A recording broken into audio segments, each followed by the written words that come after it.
Welcome to Escape Velocity Space News. I am your host, Dr. Pamela Gay, and I am here to put science in your brain. I'm coming to you from 1 week before Christmas 2024. I have to admit, at the moment, my brain is occupied by just 3 things. Will I finish knitting that I need to do before Christmas Day? Will Firefly Aerospace's Blue Ghost launch while I'm in Florida for PodFest? And what is going to happen at NASA under the next administration?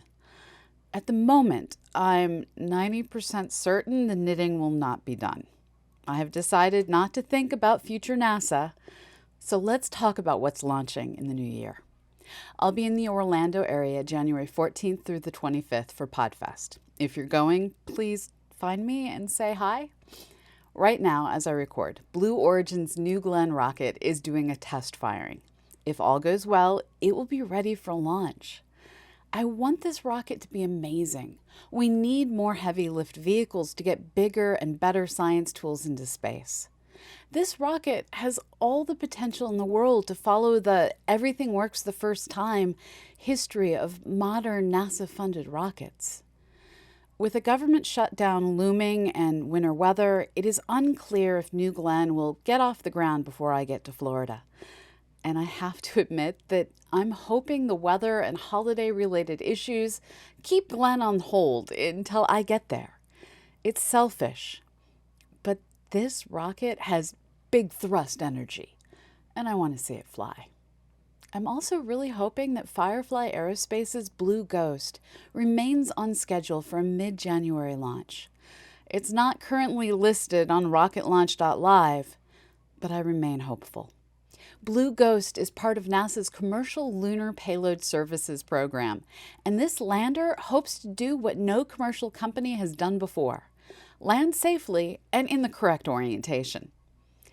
If these or any other launches occur when I'm not actively presenting at PodFest, I will bring you live coverage. And if nothing launches, I'll go to Disney Springs and catch a free drone show. While commercial space sorts itself out, science continues. In our first segment, we'll be looking at the science of small bodies doing mighty interesting things, including life rapidly colonizing a sample of Ryugu and Io not being structured exactly how we thought. Later on, we'll dive into new discoveries in galaxy formation and take a look at Tales from the Launch Pad. All this and more is coming to you right here, right now on EVSN, a product of CosmoQuest and supported by you through our Patreon.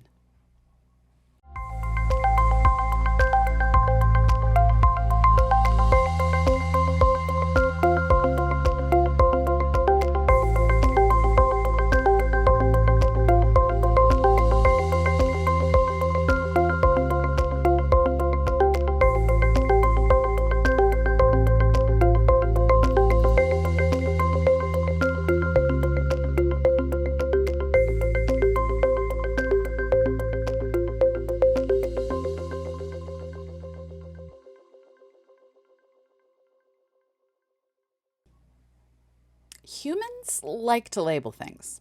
In general, this works out for us. If you go to a furniture store and ask for a sofa, they will show you things that multiple people can sit on that are clearly sofas. Ask for a chair and they will show you seating for one in a variety of styles. The problem is, there are things out there, like my IKEA hack of a not chair or sofa, that defy classification. In our solar system, we don't, or at least we don't yet, have solitary orbiting sofas and chairs. What we do have are comets and asteroids, and things somewhere in between. Asteroids like the amazingly well-imaged Ceres, Vesta, Bennu, and Ryugu are primarily made of rock. Their orbits are boring, with everything being explainable with gravity and the Yarkovsky effect, which is just an effect that says a hot surface can radiate enough energy to slowly change an asteroid's orbit. Comets like the dramatic 67P Churyumov-Gerasimentsky are largely ice, and when something causes those ices to go from solid to gas, the expanding gases can act like small thrusters. This was dramatically imaged by the Rosetta mission. These naturally occurring jets add a bit of chaos to the orbits of comets, and that makes accurate predictions of their orbits over long periods of time just not possible. And then, there are the objects that look like asteroids and move like comets. Called dark comets because they aren't shiny like their more obviously icy brethren. We only know these objects' true identity, we think we know their true identity at least, because their orbits can't be explained using orbital mechanics with a dash of Yarkovsky effect. Instead, these dark comets have the slightly erratic motions typical of comets. The alien comet Oumuamua is an example of this kind of object. Discovered in 2017, it passed through our solar system on an orbit that had some folks screaming it was aliens, while Commerheads said, nah, it's just a comet crusted over with dark stuff, like a blackened snowbank at the end of winter. Oumuamua made researchers wonder if other dark comets might be lurking in our solar system.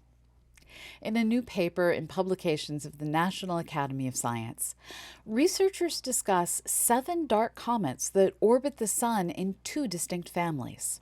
The larger ones, with sizes hundreds of meters or many football fields across, have orbits that go from out near the Sun to plunging in through the inner solar system. The smaller ones are just tens of meters across and have orbits that keep them close in, where they orbit circularly among the terrestrial planets, Mercury, Venus, Earth, and Mars. At this point, we don't know if these objects are somehow related, where they originated from, or even if their anomalous orbits are truly because they have comet-like jets. That hypothesis is just one that fits their motions. What we do know is we've found a new cool mystery to chase, and in the ill-conceived tradition of astronomy, we've named them dark comets, even though they may not actually be comets. One of our greatest frustrations as a science is we astronomical and planetary scientists can't do the same kinds of experiments that other kinds of scientists get to do. We look at things from millions of miles to billions of light years away and try and understand their inner workings while only being able to see their surface. Well, astronomers really can't do anything to improve our situation. Our planetary science siblings do get periodic opportunities to fling spacecraft around distant worlds and use gravity to probe the internal workings of those distant planets and moons. Most recently, the Juno mission at Jupiter has made a series of flybys of the volcanic moon Io. By looking at how Io's gravitational field altered the mission's motions, researchers have been able to very roughly measure Io's internal structure. And it turns out this hellscape of volcanism isn't as gooey in the center as we had thought. Since the Voyager 1 probe first saw volcanic eruptions in March 1979, researchers had theorized that the constant squish and release of the world as it gets closer and farther from Jupiter was building up sufficient heat to maybe give Io a molten core or at least a shallow global magma ocean. The data, however, points to Io actually having magma chambers that feed the various volcanoes, isolated magma chambers. According to study lead author Ryan Park, quote, Juno's discovery that tidal forces do not always create global magma oceans does more than prompt us to rethink what we know about Io's interior. It has implications for our understanding of other moons, such as Enceladus and Europa, and even exoplanets and super-Earths. Our new findings provide an opportunity to rethink what we know about planetary formation and evolution. End quote. Trying to understand the evolution of planets and life is really a driving motivation for a lot of science and science fiction. Landing squarely in the "I think I read a horror story about this" category, scientists found that all attempts to prevent Earth life from sneaking into a sample of material from the asteroid Ryugu were futile. According to a paper led by Matthew Gangi and appearing in Meteoritics and Planetary Science, quote, the sample was contaminated with microorganisms during the preparation of the polished block, end quote, prior to X-ray computed tomography scans. They document that on October 14, 2022, the sample was removed from nitrogen and exposed briefly to the terrestrial atmosphere before being transferred to a sterilized pipette tip and stored within a sealed desiccator. It was then exposed again briefly on November 3rd and 4th after it was transferred to a mold and embedded in resin for polishing prior to storage in a sealed plastic container. That brief exposure to air led to the subsequent growth and then die-off of microorganisms that appeared to have a generation time of 5.2 days. While the life was initially happy to colonize the sample and grow, it was unable to survive the experiments in the sterile and thus food-free environment of the sample. This experience makes it clear that it's going to be really hard to know definitively if we ever find alien microbes on another world. Keeping things sterile is pretty much impossible, and life will, as the saying goes, life will find a way. After a break, we're going to move from our solar system to the edge of the observable universe. Stay tuned. Last week, I was super excited that we just might be on a solid path toward the discovery of dark energy in the physics of black holes. Since going down a rabbit hole of papers and papers referenced by those papers, I've had it pointed out to me that just like modified Newtonian gravity makes perfect sense with a nicely curated data set, but doesn't appear to actually be real, the dark energy from black holes research looks a lot less certain under broader critique. So I got really excited and learned a few things. And hopefully you learned a few things too. And those things may not be real. But they pointed out accurately that the Hubble tension can be fixed if something rebalances the equations of our universe at some point between the formation of the cosmic microwave background and the supernovae we observe in the modern universe. And until we figure out what that something might be, we're going to see a lot of papers trying to use just about anything and everything that pops into existence in the universe, in the early universe, as a possible thing to blame. From now on, I'll be more skeptical of the papers I read. I do still cheer on the black hole researchers. Their current formulation doesn't fully get us there, but maybe we'll find a way to make it work. Until the truth is found, we will all have things we want to believe are the true thing happening in our universe. What we do know is something is missing from our current understanding of cosmology, and the hardest for me to ignore evidence of this wrongness is the presence of massive galaxies and clusters of galaxies in the first billion years of our universe. These systems are found over and over in JWST images.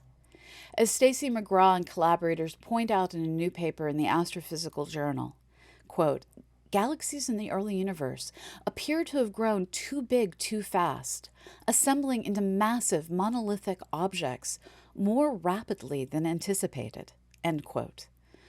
There is no single leading theory for how these galaxies formed so fast. But on the road to that understanding, we are finding a lot of cool stuff. Consider the Firefly Sparkle Galaxy, a system that will forever make me think of My Little Pony. The light from this distant galaxy shines from when the universe was about 600 million years old. It is seen as a gravitationally lensed smear of dots with sparkles on the outskirts of the Max J1423 galaxy cluster. We are able to see this distant system because the gravity of that cluster acts like an imperfect lens and is able to collect and magnify light while also distorting it.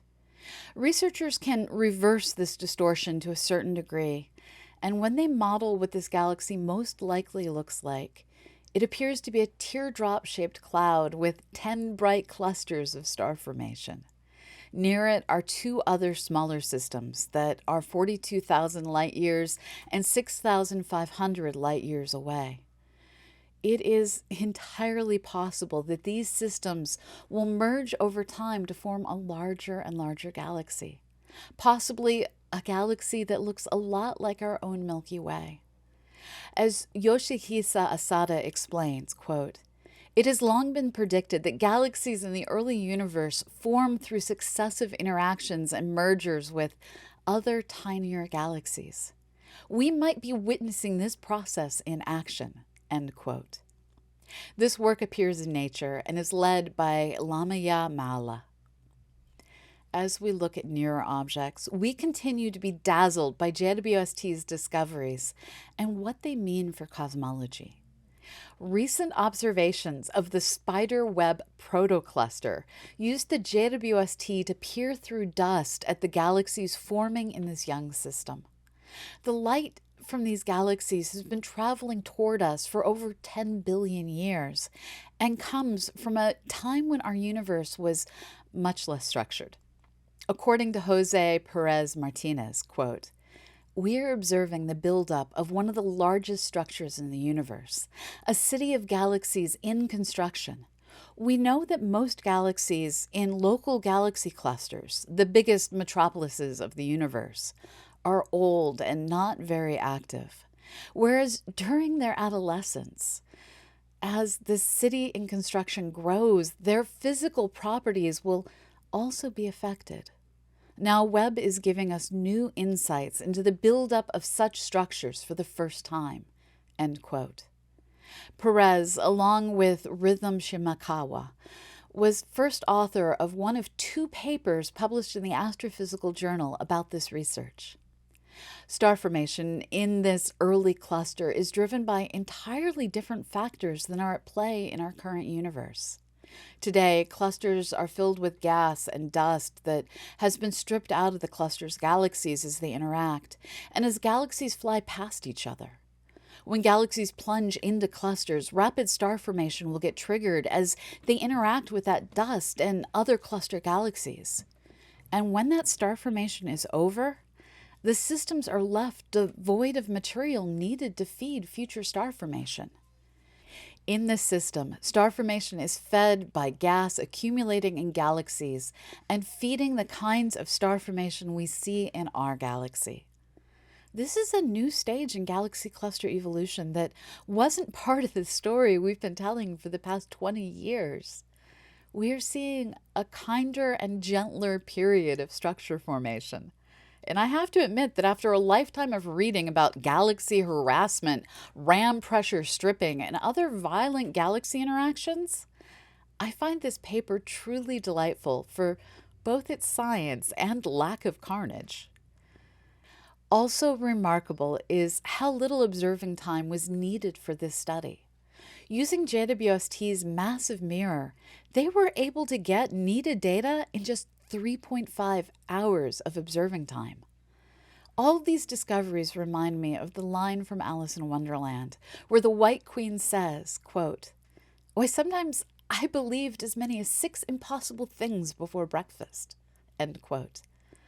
Our universe is presenting us with what we once thought was impossible. This is an amazing time to be an astronomer.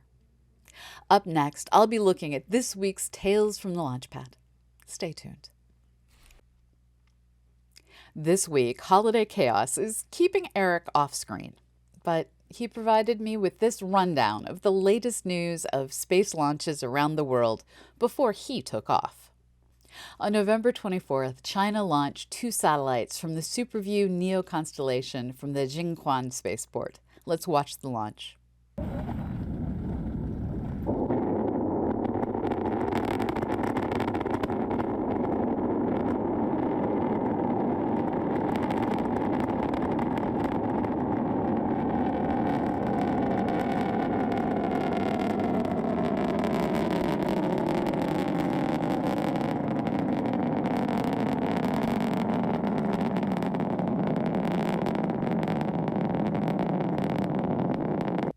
SuperView Neo-2 satellites 3 and 4 were successfully put into orbit on a Long March 2D.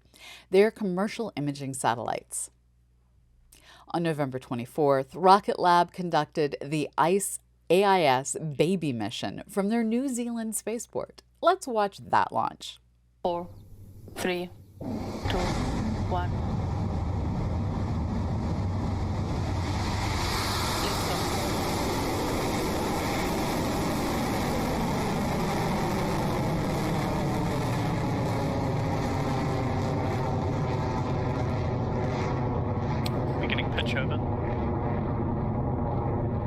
The mission was the second and final launch of 5 Internet of Technology satellites for French company Keynes. The launch was successful. No first-stage recovery was planned or attempted. On November 26th, China launched 2 satellites from the new Internet constellation into orbit from the Jinghuan spaceport.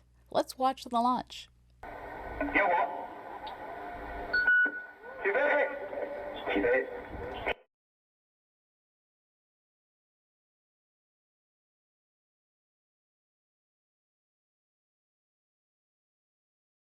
The satellites are the first 2 members in the new Quanxian satellite, which will operate from a medium inclination orbit. The launch was conducted by a Zhu-Q-2 rocket, which is a liquid-fueled rocket made by Landspace, a private company. The mission was the first launch of the Xingqiu-2E, which features a common dome tank design on both stages and an improved engine on the upper stage. On November 29th, Russia launched the Condor FKA-2 satellite from the Plinsk Cosmodrome. Let's watch that launch.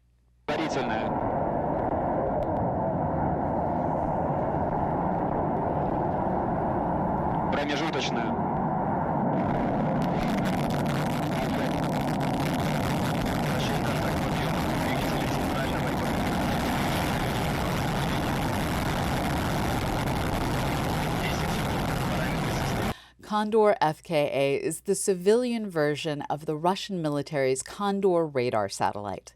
It can image between 1 and 30 meters resolution depending on mode. On November 30th, China launched the first Long March 12 rocket from the Wenxiang spaceport. Let's watch the launch.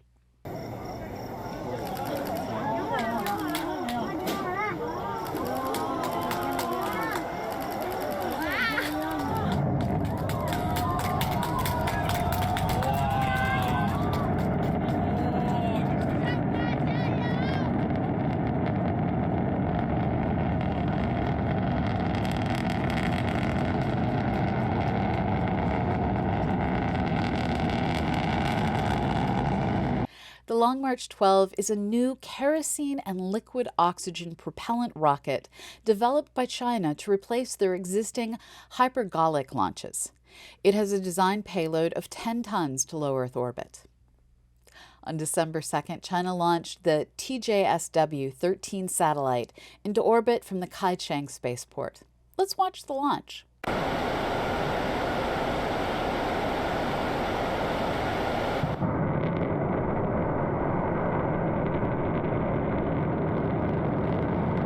TJSW-13 is the second communications technology test satellite, reportedly a large satellite that will operate from geostationary orbit. It will transmit radio television broadcasts and other things to the ground and satellites. On December 3rd, China launched the Haizhou-1 satellite on a Kaizhou-1 rocket from the Kaicheng spaceport. Let's watch the launch.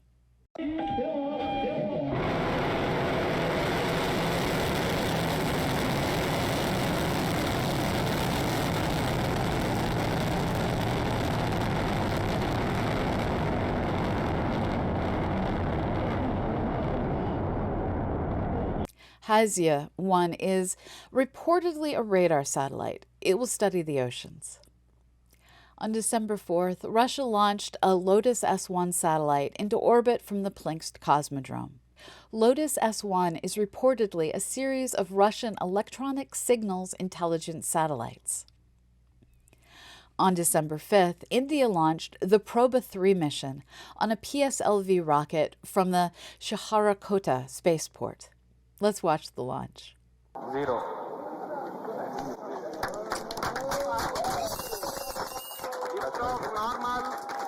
Majestic liftoff of the PSLV C-59 probe mission from the Satish Dhawan Space Center. यहाँ PSLV C-59 प्रमोचन यान का सफलतापूर्ण उत्थापन range operation director ने भी इसकी पुष्टि कर दी है। यह पूरी तरह सामान्य उत्थापन है और अपने उद्देश्य की ओर बढ़ा हुआ C-59। The core S-139 stage thrusting along with the solid strap. Proba 3 is a mission developed by ESA in collaboration with ISRO to demonstrate a solar telescope with separate formation flying coronagraph satellite. This will allow it to observe the Sun's atmosphere. On December 5th, SpaceX launched the SKM-9 mission into orbit from Pad 39A at Kennedy Space Center. Let's watch the launch.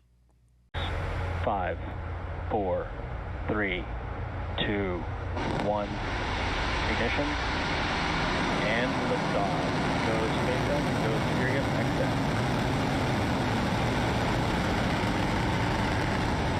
Pitching that range.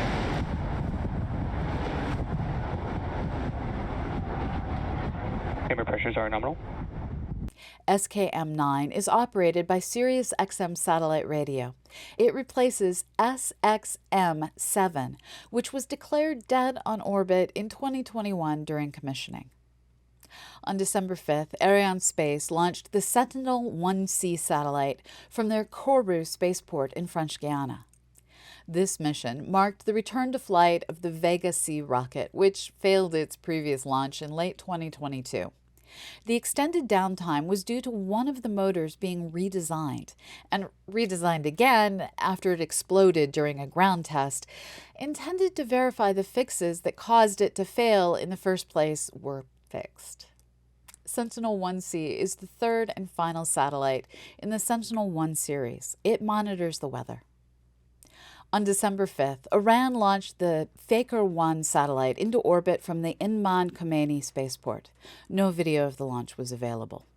Faker-1 is a CubeSat developed to test locally produced spacecraft components. The rocket also carried a new kick stage called the Seman, used to send payloads into higher orbits. The two payloads combined weighed more than 300 kilograms. The mission patch of the week is from ESA's Proba 3 mission. I always like the simple and stylized depiction of the spacecraft ESA puts on their patches. It's very distinctive and yet colorful. The Proba 3 patch depicts the two spacecraft in orange, with the coronagraph shading the detector spacecraft. The sun is drawn very simply, a white circle with lines radiating from it. We keep track of orbital launches by launch site, also called spaceport. According to RocketLaunch.live, so far this year, the United States has had 134 launches, China has had 63 launches, New Zealand has had 12 launches, Russia has had 9 launches, Kazakhstan had 7 launches, Japan has had 6 launches, India and Iran each have had 4 launches, French Guiana has had 3 launches, North Korea has had 1 launch. This makes the total number of launches so far this year 243. Finally, there are 9 toilets in space. Oh, of those 243 launches, there have been 4 failures, reminding us space is hard. In some late-breaking news, NASA announced on December 17th that the Crew 10 flight of a SpaceX Crew Dragon has been delayed from February 2025 to the end of March 2025. The reason? Its Crew Dragon isn't ready. Briefly, SpaceX made 6 Crew Dragons. 1 blew up after Crew Demo 1. 1 was built for the in-flight abort test and retired immediately after, leaving 4. Crew Dragon Resilience was permanently modified to non-NASA specifications, first a window, later an EVA support structure, and will only be used for commercial joyrides to non-ISS destinations. Crew Dragon Endurance is currently being modified with a window similar to the Inspiration 4 mission for Fram-2, an upcoming tourist spaceflight. Another Crew Dragon, Freedom, is currently docked at the ISS. This leaves only Crew Dragon Endeavour, which has exceeded its current amount of certified missions, 5, when it returned Crew 8 in October. That means they're required a brand new spacecraft to perform the mission. And SpaceX is still carefully assembling it, leading to the delay. NASA and SpaceX worked through the schedule of the upcoming crew rotations on the ISS and decided this was the best action instead of using a different Crew Dragon spacecraft or other options. This new Crew Dragon currently doesn't have a name. It's known only by the designation C-213. Its first crew will give it a name, as previous astronauts have done. It's likely to be the last Crew Dragon built. As a reminder, there's probably only going to be 12 or so more missions to the International Space Station, which is being decommissioned in 2030. Go out, look at the ISS while you still can. Everyone, go out and look up. Oh, and before you do, please give this video a like and subscribe so the algorithm tells you and the world when new science is ready to be learned.